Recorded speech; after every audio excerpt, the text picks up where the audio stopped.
السلام علیکم ورحمۃ اللہ وبرکاتہ۔ آج انشاءاللہ تعالی ہم آیت نمبر 40 سے ترجمہ اور مختصراً تفسیر کریں گے۔ اللہ تعالی قرآن مجید کو صحیح پڑھنے، سمجھنے اور عمل کرنے کی توفیق عطا فرمائے۔ اعوذ باللہ من الشیطان الرجیم، بسم اللہ الرحمن الرحیم۔ یا بنی اسرائیل اذکروا نعمتی التی انعمت علیکم وأوفوا بعہدی اوف بعہدکم وإیای فارہبون۔ وآمنوا بما أنزلت مصدقا لما معكم ولا تكونوا أول كافر به ولا تشتروا بآياتي ثمنا قليلا وإياي فاتقون۔ یا بنی اسرائیل، یہاں پہ اللہ تعالیٰ بنی اسرائیل کو خطاب کر کے فرما رہے ہیں کہ اے بنی اسرائیل، اذکروا نعمتی التی، یاد کرو میری اس نعمت کو، انعمت علیکم، جو تمہارے اوپر تھی، واوفوا بعہدی اوفی بعہدکم، اور میرے عہد کو پورا کرو تو اس کے بدلے کیا ہوگا، اوفی بعہدکم، میں اپنے عہد کو پورا کروں گا، وإیای فارہبون، اور میرا ہی ڈر رکھو یا مجھ سے ہی ڈرو،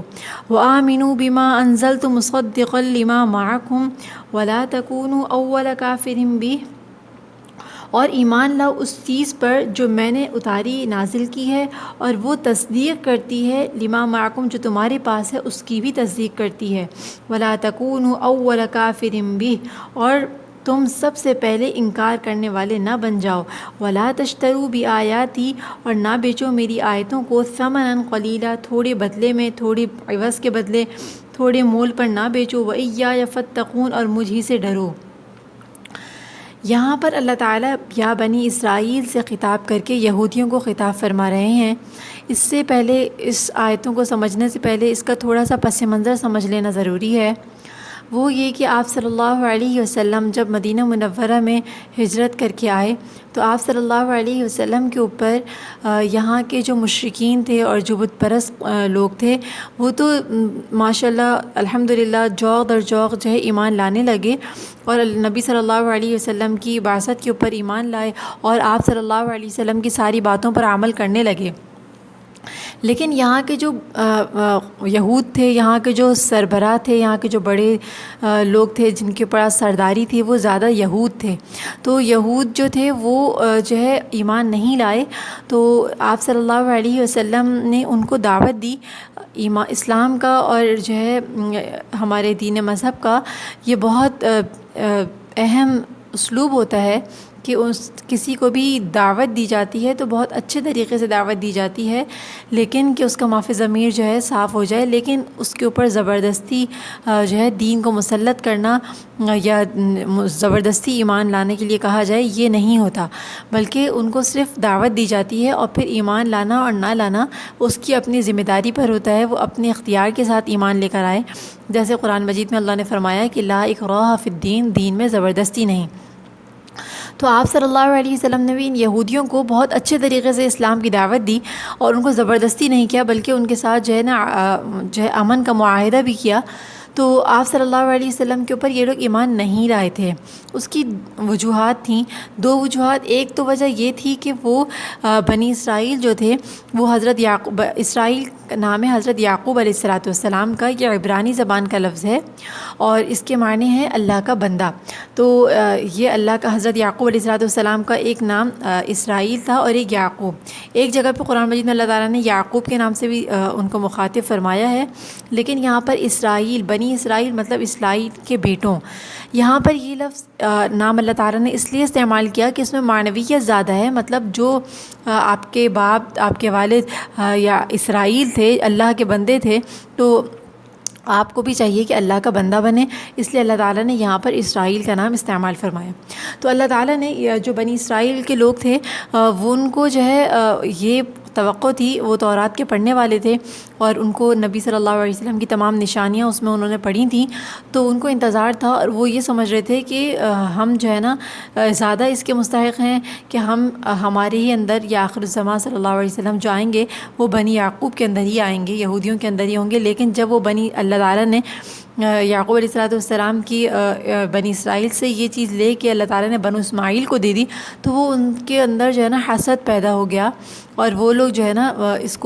حسد کی وجہ سے وہ اس کو جو ہے ماننے پر راضی نہیں ہو رہے تھے۔ تو اللہ تعالیٰ نے یہاں پر ان کو جو یہاں سے میں نے پچھلے درس میں بتایا تھا کہ یہاں سے تقریباً جو ہے نا 104 آیتوں تک یہی بیان چل رہا ہے، تو اس کے اندر اللہ تعالیٰ نے ان کو کہیں ملامت بھی کی ہے، لیکن ملامت سے زیادہ اللہ تعالیٰ نے ان کو مشفقانہ اور ناصحانہ انداز سے نصیحت کی ہے کہ جو ہے نصیحت کے اندر ان کو ایمان کی دعوت دی ہے۔ تو یہاں جو پہلی آیت ہے تو اللہ تعالیٰ اس میں فرما رہے ہیں یا بنی اسرائیل اذکروا، اے بنی اسرائیل یاد کرو میری اس نعمت کو جو تم پر تھی۔ اب وہ کون سی نعمتیں تھیں؟ وہ بہت ساری نعمتیں تھیں جس کا ذکر انہی آیات کے اندر سورۃ البقرہ میں آگے آئے گا، لیکن ایک خاص یہاں پر اللہ نے ایک نعمت کا ذکر کیا، تو اس سے خاص نعمت یعنی ایمان کی نعمت مراد ہے، جو اللہ تعالیٰ نے حضرت موسیٰ علیہ السلام پر وہ لوگ ایمان لائے تھے، تو وہ ایمان لانا جو ہے نا سب سے بڑی نعمت تھی۔ تو اللہ تعالیٰ نے یہی یہاں پر ذکر کیا کہ میری اس نعمت کو یاد کرو جو تم پر تھی، وَأَوْفُوا بِعَهْدِي أُوفِ بِعَهْدِكُمْ، اور تم میرے عہد کو پورا کرو تو میں تمہارے عہد کو پورا کروں گا۔ یہاں پر عہد سے کون سا عہد مراد ہے؟ سورۃ المائدہ کے اندر اللہ تعالیٰ نے فرمایا ہے وہاں پر ایک عہد کا ذکر کیا ہے جہاں اللہ نے فرمایا وَلَقَدْ أَخَذْنَا مِيثَاقَ بَنِي إِسْرَائِيلَ وَبَعَثْنَا مِنْهُمُ اثْنَيْ عَشَرَ نَقِيبًا۔ وہیں پر آگے اللہ تعالیٰ نے اس آیت میں سورۃ المائدہ کے اندر وہاں فرمایا ہے لَئِنْ أَقَمْتُمُ الصَّلَاةَ وَآتَيْتُمُ الزَّكَاةَ وَآمَنْتُمْ بِرُسُلِي وَعَزَّرْتُمُوهُمْ۔ اللہ تعالیٰ نے وہاں پر فرمایا ہے سورۃ المائدہ کی آیت کے اندر جہاں پہ انہوں نے بنی اسرائیل کے ایک عہد کا ذکر کیا، تو اللہ تعالیٰ نے وہاں فرمایا ہے کہ آپ نے عہد کیا تھا اللہ تعالیٰ سے کہ ہم جو ہے آپ صلی اللہ تعالیٰ کے جتنے بھی پیغمبر آئیں گے تو ان پر ایمان لائیں گے اور ان کی عزت کریں گے، تو جو بھی پیغمبر آئیں گے ہم ان پر ایمان لائیں گے۔ تو اسی طرح نبی صلی اللہ علیہ وسلم جب آئے ہیں تو ان کے عہد کا یہ حصہ تھا کہ ہم جو ہے نا جو بھی پیغمبر آئیں گے اس پر ایمان لائیں گے۔ تو اللہ تعالیٰ نے بھی ان سے ایک عہد کیا تھا کہ جب تم یہ سارے بات کرو گے، نماز قائم کرو گے، زکوٰۃ دو گے، میرے پیغمبروں پر ایمان لاؤ گے، ان کی عزت کرو گے، تو پھر میں اس کے بدلے میں تمہیں ثواب دوں گا اور جنت دوں گا اور جو ہے تم سے راضی ہو جاؤں گا۔ تو جو اللہ تعالیٰ نے بھی اس کے بدلے عہد کیا تھا، تو اللہ یہی فرما رہے ہیں کہ جب تم مجھ سے عہد کرو گے، میرے عہد کو پورا کرو گے، تو میں تمہارے عہد کو پورا کروں گا۔ پھر آگے اللہ نے فرمایا وَإِيَّايَ فَارْهَبُونَ، اور مجھ سے ڈرو۔ لیکن یہاں پر اللہ تعالیٰ نے مفعول کو مقدم کیا ہے کہ اللہ تعالیٰ نے وَإِيَّايَ فَارْهَبُونَ فرمایا، اس کا مطلب تاکید کے ساتھ کہ صرف مجھ ہی سے ڈرو۔ تو اللہ تعالیٰ نے یہ اس لیے فرمایا ہے کہ ان کو جو ہے نا ڈر تھا، بنی اسرائیل کو مطلب یہودیوں کو ڈر تھا۔ ایک تو ڈر یہ تھا کہ ہم جو ہے نا وہ اس بنو اسرائیل کے اندر اللہ تعالیٰ نے بہت سارے پیغمبر بھیجے تھے جس کی وجہ سے ان کو شرف حاصل تھا اور لوگ ان کی عزت کرتے تھے، ان کو اللہ نے سرداری دی ہوئی تھی، تو ان کو ڈر تھا کہ اگر ہم ایمان لے آئیں گے تو ہماری جو ہے نا کہ سرداری اور جو ٹھاٹ باٹ ہیں، جو نذرانے ہیں، یہ سب چھوٹ جائیں گے اور یہ دنیا کا عیش و عشرت ہم سے چھوٹ جائے گا۔ اور ایک ان کو ڈر یہ تھا کہ ہمارے لوگ جو ہے نا وہ ہمیں دین کا طعنہ دیں گے کہ تم نے جو ہے نا مذہب بدل لیا۔ تو اسی طرح ان کو جو ڈر تھے، تو اللہ تعالیٰ نے یہ فرمایا کہ ان سب ڈروں کو چھوڑ کے سب سے زیادہ مجھ سے ڈرو کہ میرا عذاب کتنا سخت ہے، کہ اگر تم ایمان نہ لائے تو قیامت کے دن کتنا سخت میری پکڑ اور میرا عذاب کتنا سخت ہے، تو صرف مجھ ہی سے ڈرو۔ آگے اللہ نے فرمایا وَآمِنُوا بِمَا أَنزَلْتُ، اور ایمان لاؤ جو نازل کی ہے میں نے، مطلب نبی صلی اللہ علیہ وسلم پر۔ اور اس کی اللہ تعالیٰ نے ایک وجہ یہ بھی بتائی کہ کیوں ایمان لاؤ۔ ایک تو تمہارا عہد تھا کہ تم ایمان لاؤ گے اس لیے، دوسرا اس لیے کہ مصدقا لما معکم، یہ تصدیق کرتی ہے جو تمہارے پاس ہے۔ اس سے مطلب یہ نہیں ہے کہ ان کے پاس جو تورات تھی وہ جو ہے نا وہ ٹھیک تھی اور اللہ تعالیٰ اس کے بارے میں فرما رہے ہیں کہ وہ جو ہے نا تصدیق کرتی ہے، مطلب وہ سچی ہے۔ مطلب یہ ہے کہ اس کے اندر جو نبی صلی اللہ علیہ وسلم کے بارے میں باتیں ہیں، نبی علیہ السلام کے بارے میں جو پیشین گوئیاں ہیں، وہ ساری باتیں، وہ ساری چیزیں اس بات کی تصدیق کرتی ہیں کہ نبی آخر الزمان صلی اللہ علیہ وسلم سچے ہیں، اور آپ کی کتاب کے اندر جو باتیں ہیں وہ اس کے بارے میں بالکل سچی ہیں، اور ان کی کتاب تحریف شدہ ہے۔ اس کا ذکر تو خود قرآن مجید کے اندر اللہ تعالیٰ نے کئی جگہ فرمایا، بلکہ انہی آیات میں اللہ نے آگے فرمایا ہے کہ تم جو ہے نا ولا تشتروا بآیاتی ثمنا قلیلا، کہ تم جو ہے نا تھوڑے سے بدلے کے عوض میری آیتوں کو نہ بیچا کرو۔ تو اس کے اندر بھی اللہ نے اس کا ذکر کیا ہے، تو اس لیے تورات جو ہے اس میں آج بھی کچھ باتیں ایسی موجود ہیں جو سچی ہیں لیکن وہ تحریف شدہ ہو چکی، تو اس لیے اس میں سے ہم اچھی باتوں کو اور سچی باتوں کو اس میں سے نہیں ڈھونڈیں گے، بلکہ قرآن مجید کو اللہ تعالیٰ نے اس کے بدلے بھیج کے اللہ تعالیٰ نے اس کتاب کو جو ہے منسوخ کر دیا۔ اور آگے اللہ نے فرمایا ولا تکون اول کافر بھی، اور سب سے پہلے کافر مطلب انکار کرنے والے نہ بن جاؤ۔ مطلب یہ ہے کہ دیکھو اب بظاہر تو جو بت پرست لوگ تھے جن کے پاس کبھی کوئی کتاب نہیں آئی، اور جو ہے نا پہلے سے بت پرست اور جو ہے نا مشرک تھے، تو زیادہ امید تھی کہ وہ لوگ انکار کرتے، لیکن اس کے بدلے یہ ہوا کہ تم جو کہ کتاب والے تھے اور تم جس کو پہلے سے سمجھ تھی اور تم سب جانتے تھے، اس کے باوجود تم جو ہے نا اول اور سب سے پہلے جو ہے نا انکار کرنے والے بن رہے ہو، تو ایسا نہ کرو۔ ولا تشتروا بآیاتی ثمنا قلیلا، اور نہ بیچو میری آیتوں کو تھوڑے بدلے کے عوض۔ تو کیا مطلب ہے کہ یہ لوگ جو ہے نا یہود، اس میں بعض ایسے لوگ تھے ان کے علماء میں کہ وہ لوگ کیا کرتے تھے کہ لوگ کسی کو کوئی مسئلہ معلوم کرنا ہے اور اس کے مطلب کا مسئلہ نہیں ہے تو اس سے کہتے تھے کہ تم مجھے اتنے پیسے دے دو تو میں اس کے بدلے جو ہے نا تمہارے مطلب کا مسئلہ بتا دوں گا۔ تو اللہ معاف کرے، اللہ تعالیٰ سب کو بچائے۔ تو یہ اللہ تعالیٰ نے اس کے لیے فرمایا کہ ایسا نہ کرو کہ میری آیتوں کو جو ہے تھوڑے بدلے میں اور تھوڑے پیسوں کے عوض بیچ دو۔ اور یہ ہر قوم کے اندر، ہر امت کے اندر ایسے ہوتے ہیں، لیکن ان کی امت کے اندر کچھ زیادہ تھا، تو اس لیے اللہ نے یہاں ذکر فرمایا، اور اللہ تعالیٰ سب کی حفاظت فرمائے۔ یہ معنوی لحاظ سے بھی اور یا یہ بھی کہ وہ قرآن اس کے لفظی حساب سے بھی اس کے اندر تحریف کر دیتے ہوں۔ وَإِيَّايَ فَاتَّقُونَ، اللہ نے فرمایا اور مجھے سے ڈرو۔ پہلے اللہ نے فرمایا وَإِيَّايَ فَارْهَبُونَ، اس کا مطلب بھی یہی تھا مجھ سے ڈرو۔ وَإِيَّايَ فَاتَّقُونَ، یہاں پر بھی ہم نے کہا کہ مجھے سے ڈرو۔ عربی زبان بہت معنویت لی ہوئی ہوتی ہے، تو ہم اردو کے اندر اس کے اتنے زیادہ صحیح اس کا ترجمہ نہیں کر پاتے، تو اس لیے ہم نے دونوں جگہ ڈرنے کے ہی معنی استعمال کیے، لیکن اس کا اصل مطلب یہ ہے کہ وَإِيَّايَ فَارْهَبُونَ وہ ڈر ہوتا ہے جس کے اندر انسان کے دل میں کوئی خوف بیٹھا ہوا ہو، اس کو کہتے ہیں کہ وہ ڈر ہوتا ہے۔ اور یہ وَإِيَّايَ فَاتَّقُونَ ایک ایسا ڈر کہ اس ڈر، جب وہ ڈر ہو تو اس ڈر کے بدلے احتیاطی تدابیر اختیار کی جائیں اس سے بچنے کے لیے۔ تو وَإِيَّايَ فَاتَّقُونَ کا مطلب یہی ہے کہ جب مجھ سے ڈرو تو مطلب یہ کہ مجھ سے ڈرنے کے بدلے کیا تمہیں کرنا چاہیے کہ میرے عذاب سے بچنے کی کوشش کرنی چاہیے۔ وَلَا تَلْبِسُوا الْحَقَّ بِالْبَاطِلِ وَتَكْتُمُوا الْحَقَّ وَأَنْتُمْ تَعْلَمُونَ، اور اللہ تعالیٰ نے فرمایا وَلَا تَلْبِسُوا الْحَقَّ، اور صحیح میں غلط کو مکس نہ کر دو، آپس میں جو ہے صحیح میں غلط کو نہ ملاؤ۔ وَتَكْتُمُوا الْحَقَّ وَأَنْتُمْ تَعْلَمُونَ، اور سچ حق بات کو نہ چھپاؤ، وَأَنْتُمْ تَعْلَمُونَ، اور تم جانتے ہو۔ تو یہاں پر بھی یہی جو اللہ تعالیٰ نے فرمایا کہ یہ لوگ بیچ دیتے تھے قرآن کی آیات کو، مطلب تورات کے مسائل کو، تورات کی باتوں کو بیچ دیتے تھے، تو یہاں اللہ نے یہ فرمایا وَلَا تَلْبِسُوا الْحَقَّ، حق کو باطل کے ساتھ گڈ مٹ نہ کرو، اس کو نہ ملاؤ آپس میں کہ اس طریقے سے بیان کرو کہ حق اور باطل مکس ہو جائیں۔ وَتَكْتُمُوا الْحَقَّ، اور حق بات کہنے سے جو ہے نا اس کو نہ چھپاؤ بلکہ اس کو بیان کرو۔ وَأَنْتُمْ تَعْلَمُونَ، حالانکہ تم جانتے ہو کہ سچ بات اور حق بات کیا ہے اور اللہ نے کیا بیان کی ہے، تم جانتے ہو، تم کتاب کو جاننے والے ہو، عالم ہو، اور پھر تم ایسی باتیں بیان کرتے ہو۔ وَأَقِيمُوا الصَّلَاةَ وَآتُوا الزَّكَاةَ وَارْكَعُوا مَعَ الرَّاكِعِينَ، اور نماز قائم کرو اور زکوٰۃ ادا کرو، اور وَارْكَعُوا مَعَ الرَّاكِعِينَ، رکوع کرنے والوں کے ساتھ رکوع کرو۔ تو وَأَقِيمُوا الصَّلَاةَ مطلب نماز قائم کرنے کا اللہ نے حکم دیا کہ نماز کو قائم کرو، اس لیے کہ نماز جو ہے وہ گناہوں سے بچاتی ہے، اور جب ہم نماز کو خشوع و خضوع کے ساتھ قائم کرتے ہیں تو بہت سارے گناہوں سے اللہ رب العزت ہمیں بچاتے ہیں۔ وَآتُوا الزَّكَاةَ، اور زکوٰۃ ادا کرو، اور آگے اللہ نے فرمایا کہ رکوع کرنے والوں کے ساتھ رکوع کرو۔ اس کا کیا مطلب اس سے یہ ہے کہ بعض علماء نے یہ فرمایا ہے کہ یہودیوں کی جو نماز تھی اس کے اندر رکوع نہیں تھا، امت محمدیہ کی نماز کے اندر رکوع تھا، تو مطلب ان کا اللہ تعالیٰ کا نے فرمایا ہے کہ وَارْكَعُوا مَعَ الرَّاكِعِينَ، مطلب امت محمدیہ کے ساتھ مطلب مسلمان ہو جاؤ اور انہی کی طرح نماز پڑھو۔ یا ایک مطلب یہ بھی ہو سکتا ہے کہ اس سے اللہ تعالیٰ جماعت کی فضیلت کو بیان فرما رہے ہیں کہ رکوع کرنے والوں کے ساتھ رکوع کرو، مطلب جماعت کے ساتھ نماز پڑھو۔ جماعت کی بہت بڑی فضیلت ہے، اور بغیر کسی وجہ کے اگر مرد گھر پہ نماز پڑھے تو اس کی نماز نہیں ہوتی۔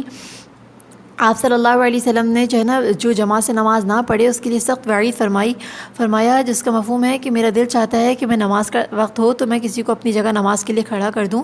اور پھر میں جاؤں ان لوگوں کے گھروں میں جو گھروں میں نماز پڑھ لیتے ہیں بلا کسی عذر کے، اور میں ان کے گھروں کو جلا دوں۔ تو اس لیے گھر پہ نماز نہیں پڑھنی چاہیے مردوں کو، اور مسجد میں نماز کا اہتمام کرنا چاہیے۔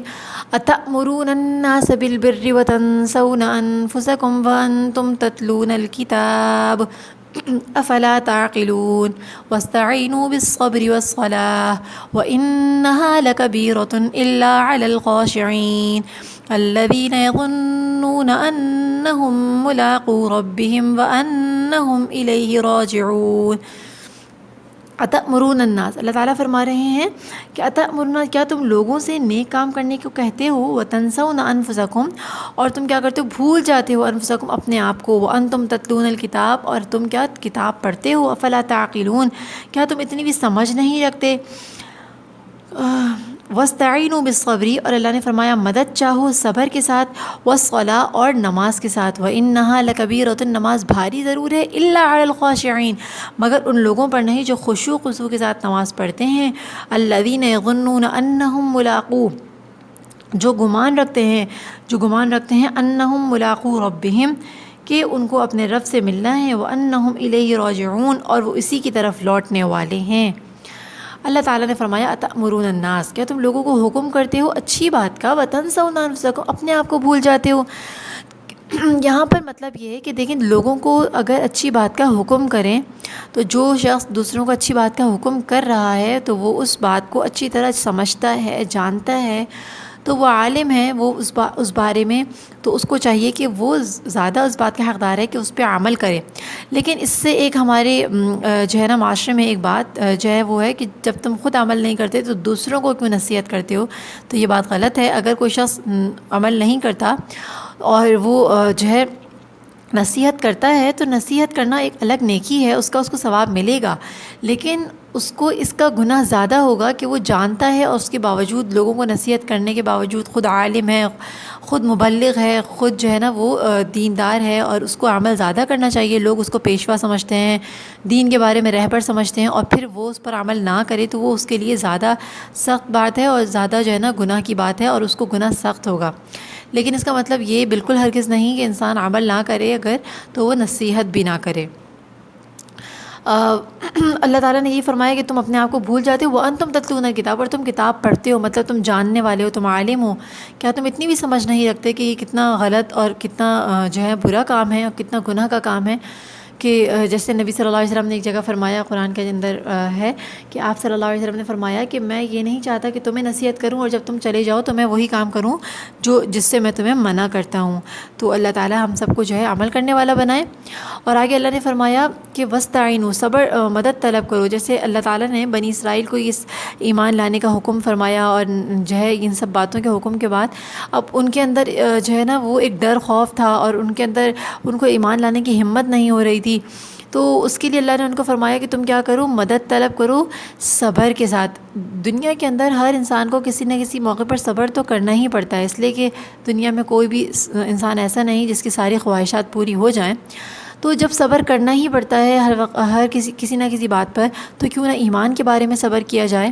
اور جو ہے اللہ تعالیٰ سے مدد طلب کی جائے صبر کے ساتھ، والصلاۃ، اور نماز کے ساتھ، کہ اگر جب انسان نماز پڑھتا ہے اور اللہ تعالیٰ سے مدد طلب کرتا ہے تو اللہ تعالیٰ اس کے غم کو، اس کی پریشانی کو جو ہے کم اور ہلکا کر دیتے ہیں اور اللہ اس کی مدد کرتے ہیں۔ وہ آگے فرمایا وَإِنَّهَا لَكَبِيرَةٌ، نماز بھاری ضرور ہے، إِلَّا عَلَى الْخَاشِعِينَ، مگر ان لوگوں پر نہیں جو خشوع خضوع کے ساتھ نماز پڑھتے ہیں۔ اس کی ہم خود پریکٹیکل کر کے دیکھ لیں کہ کبھی ایسی نماز پڑھیں کہ اپنے خیالات کو بالکل بے وہاں چھوڑ دیں کہ ہر جو ہے نا خیال دنیا جہاں کے خیالات دماغ میں آ رہے ہوں تو آپ کو 4 رکعت پڑھنا بھی بھاری ہو جائے گا، لیکن اگر آپ خشوع خضوع کے ساتھ کہ جو پڑھ رہے ہیں اس پر دھیان ہو اور اللہ کی طرف توجہ کو جو ہے نا منحصر رکھتے ہوئے نماز کو پڑھیں تو آپ کو نماز بالکل بھی معلوم نہیں ہوگی اور نماز بالکل ہلکی ہو جائے گی اور آپ کتنی بھی رکعت پڑھ لیں آپ کو پتہ ہی نہیں چلے گا۔ الذین یظنون انہم، اللہ نے فرمایا الذین یظنون، کہ جو گمان رکھتے ہیں انہم ملاقو کہ انہیں اپنے رب سے ملاقات کرنی ہے، وانہم الیہ راجعون اور اسی کی طرف لوٹ کر جانا ہے۔ اللہ تعالی ہم سب کو عمل کرنے، سمجھنے، صحیح طرح عمل کرنے کی توفیق عطا فرمائے۔ وآخر دعوانا ان الحمد للہ رب العالمین۔ السلام علیکم ورحمۃ اللہ وبرکاتہ۔